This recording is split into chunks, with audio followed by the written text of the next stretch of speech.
Hoje vamos conhecer um pouco da vida e da obra do inventor, cientista e empresário sueco Alfred Nobel.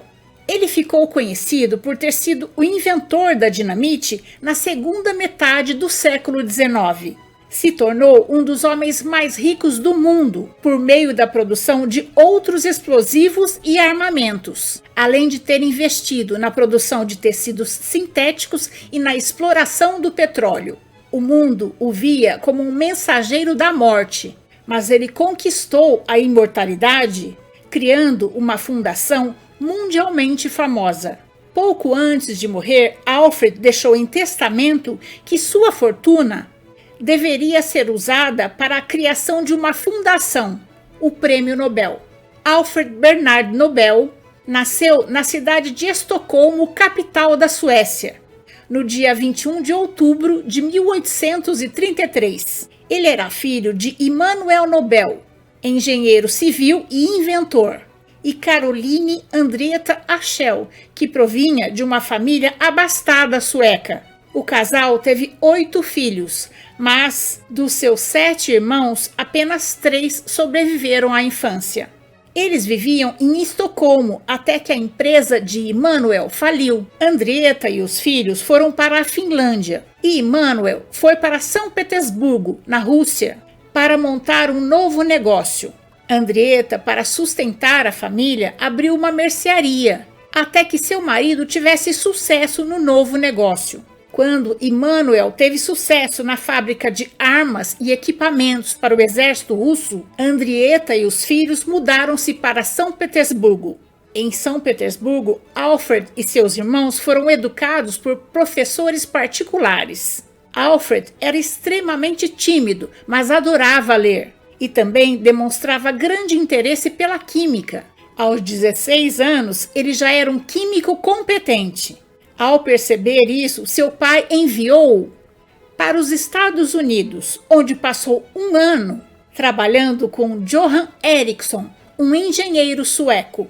Alfred visitou países como França, Alemanha e Estados Unidos.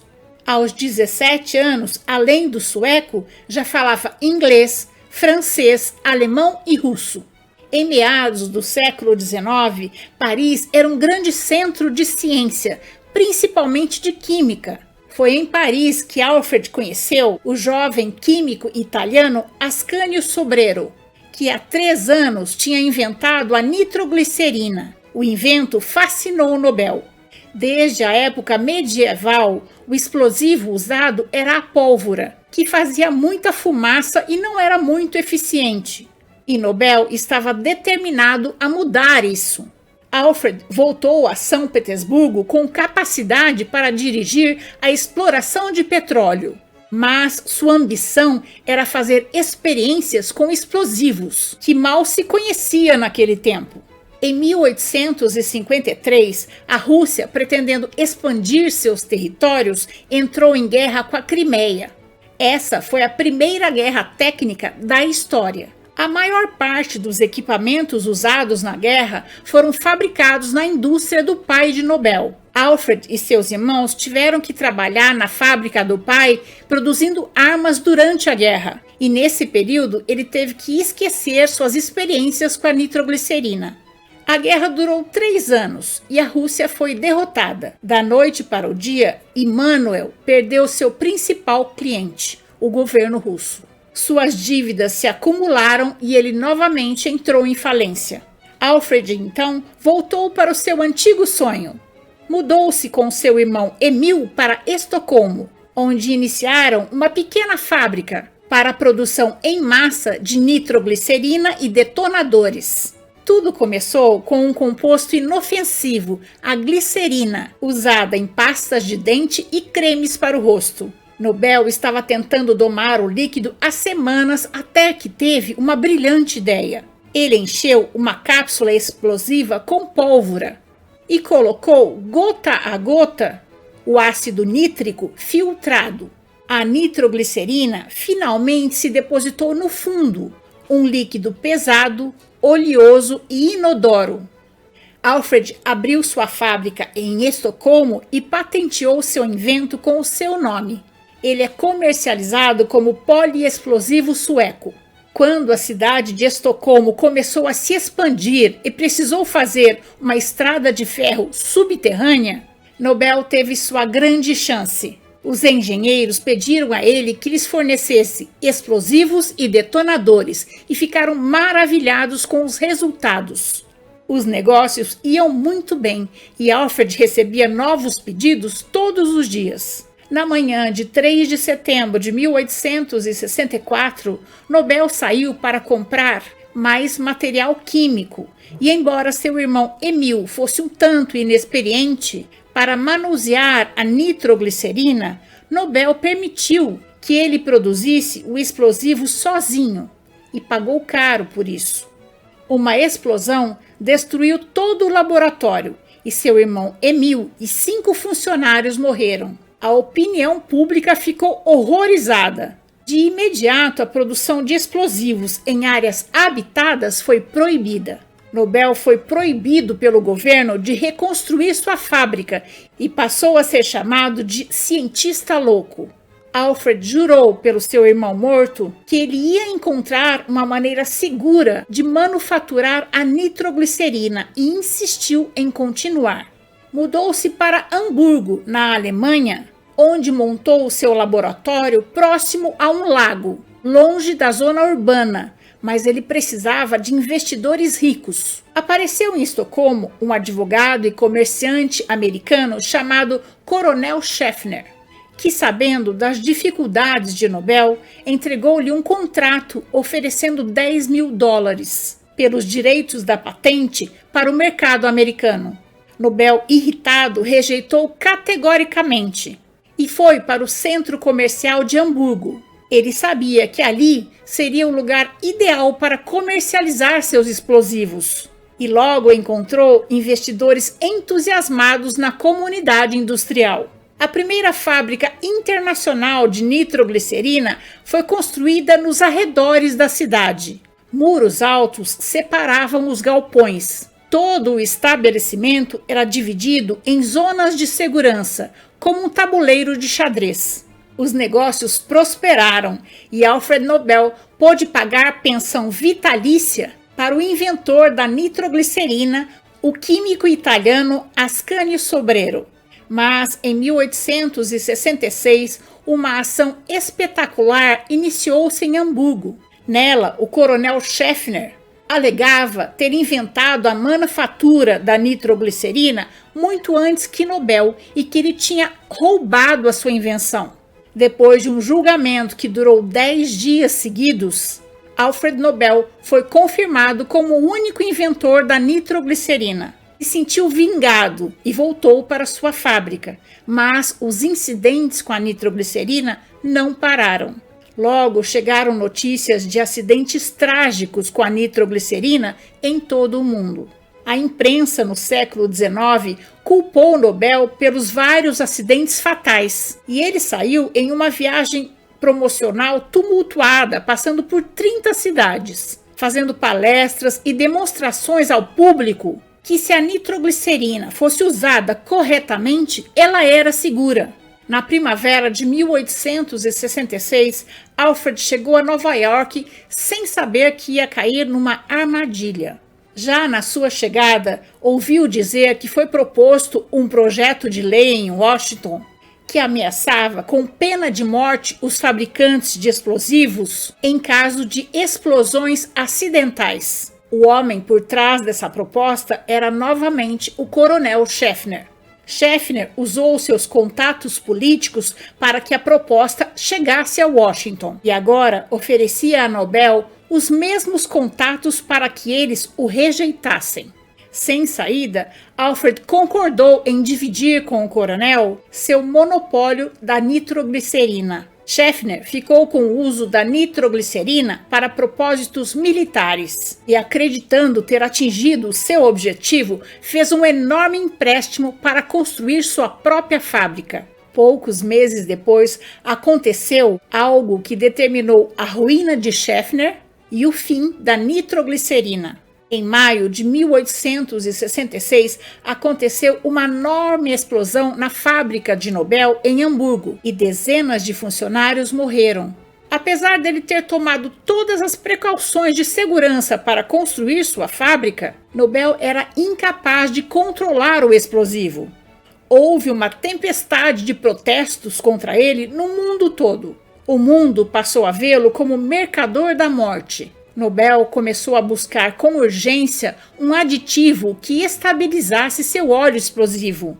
Fez inúmeras experiências e todas falharam. A descoberta aconteceu por acaso. Em Hamburgo, caixas de nitroglicerina eram transportadas sobre um sedimento de grãos finos, chamado Kieselguhr, para protegê-la de choques. Uma vez, a nitroglicerina vazou naquele pó por um furo em uma das caixas. De início, os trabalhadores não notaram, mas depois eles acharam uma massa estranha, pastosa. Quando Alfred soube disso, iniciou uma série de testes com a massa e percebeu que adicionando uma parte de Kieselguhr para 3 partes de nitroglicerina era a mistura que ele buscava. Nobel patenteou sua nova invenção e batizou o produto de dinamite, derivada da palavra grega para força. A dinamite virou sucesso instantâneo no mundo todo.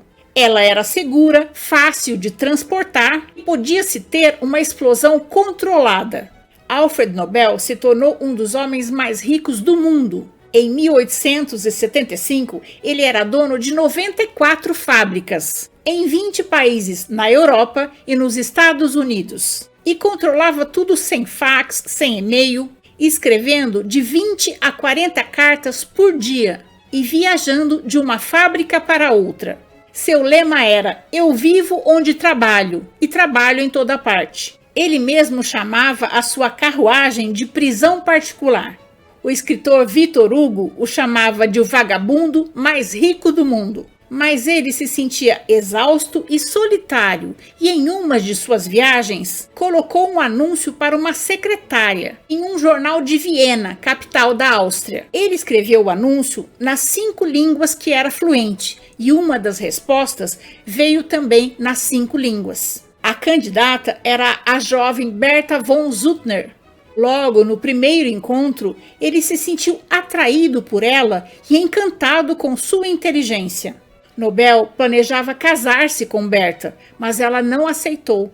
Ela já era comprometida. Alfred teve que ir para a Alemanha visitar uma das fábricas e Bertha ficou no hotel trabalhando, mas decidiu voltar para Viena e se casar com seu noivo. Quando voltou, Alfred ficou arrasado ao saber que Bertha tinha ido embora.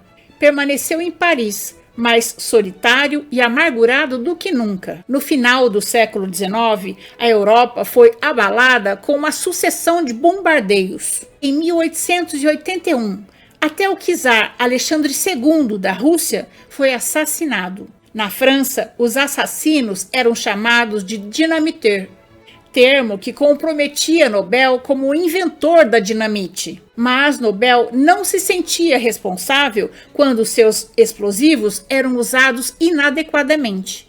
E continuava a modificar sua dinamite para que pudesse ser usada como propulsor sem fumaça para as armas de fogo. Os militares ficaram entusiasmados. Pela primeira vez na história, os campos de batalha ficariam livres da fumaça, que costumavam dificultar a visão. De volta à Suécia, Alfred comprou a Bofors, uma fábrica de armas, e a transformou num grande centro produtor de armas. Assim como seu pai, Alfred tinha se transformado num grande produtor de armas, fornecendo para nações em guerra em todo o mundo. Em 1889, o romance Abaixo as Armas foi publicado como um manifesto contra a corrida armamentista das grandes potências. Era o nascimento do movimento pacifista. Quem encabeçava esse movimento era a autora do romance e sua antiga conhecida, Bertha von Suttner. Se o mundo via Nobel como um mercador da morte, via Bertha como a Rainha da Paz. Foi nesse momento que Nobel começou a reconsiderar seu papel como inventor da dinamite. Em 1892, ele viajou para a Suíça para assistir uma conferência sobre a paz. A palestrante era Bertha von Suttner. Alfred assistiu incógnito na plateia. Bertha fez um apelo comovente contra a guerra e contra a produção de armas, e ele se comoveu. Nos últimos anos de sua vida, uma antiga doença cardíaca reapareceu e ele se refugiou em sua mansão em Milborne. Suas únicas distrações eram as horas que ele passava em seu laboratório e as correspondências que trocava com Bertha. Ele passou a dormir com uma arma embaixo do travesseiro, porque tinha medo de sofrer. Se sentisse muita dor, atiraria no telhado para que alguém o socorresse. Mas, se ninguém viesse socorrê-lo, ele se mataria. As dores de Nobel se tornaram cada dia mais fortes. E seu médico recomendou que ele tomasse pequenas doses de nitroglicerina para melhorar sua circulação. Ele passou o último inverno em San Remo, aproveitando o clima ameno, e escrevia para Bertha quase diariamente, sentindo que seu fim estava próximo. Alfred Bernard Nobel morreu em San Remo, Itália, no dia 10 de dezembro de 1896. Solitário, sem filhos, Alfred determinou em testamento que, após a sua morte, sua fortuna deveria ser usada para criar uma fundação que patrocinasse anualmente a entrega de 5 prêmios para quem se destacasse em física, química, medicina, literatura e quem contribuísse com a paz mundial. A Fundação Nobel foi criada no dia 29 de junho de 1900. Os 5 prêmios Nobel começaram a ser entregues em 1901, 5 anos após a sua morte. Desde 1902, 4 prêmios são entregues pelo rei da Suécia: Física, Química, Medicina e Literatura. E o Nobel da Paz é entregue em Oslo, na Noruega. Em 1901, o primeiro laureado com o Prêmio Nobel da Paz foi Henri Dunant, da Suíça, fundador da Cruz Vermelha.